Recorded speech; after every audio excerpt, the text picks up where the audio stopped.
Hi అండి. బెల్లం పాకం గారెల కోసం హాఫ్ కేజీ పప్పుని 4, 5 గంటలు బాగా నానబెట్టుకొని బాగా కడుక్కోవాలి. గ్రైండ్ చేసుకునేటప్పుడు అస్సలు వాటర్ వేసుకోకుండా కొద్దిగా సాల్ట్ వేసుకొని గ్రైండ్ చేసుకోవాలి. ఈ విధంగా గట్టిగా గ్రైండ్ చేసుకొని బ్యాక్ సైడ్ రౌండ్గా ఉన్న బౌల్ మీద గారెల్లాగా ప్రిపేర్ చేసుకొని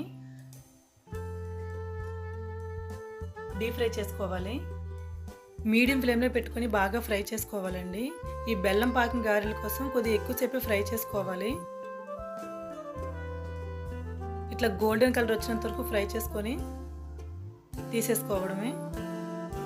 హాఫ్ కేజీ పప్పుకి పావు కేజీ వరకు బెల్లాన్ని తురుము తీసుకొని అందులో కొద్దిగా వాటర్ పోసుకొని బాగా కరిగిన తర్వాత ఇసుకుంటే మాత్రం కంపల్సరీగా వడకట్టుకోవాలండి. ఇట్లా తీగ పాకం వచ్చిన తర్వాత గారెల్ని బెల్లం పాకంలో డిప్ చేసి తీసుకోవడమే.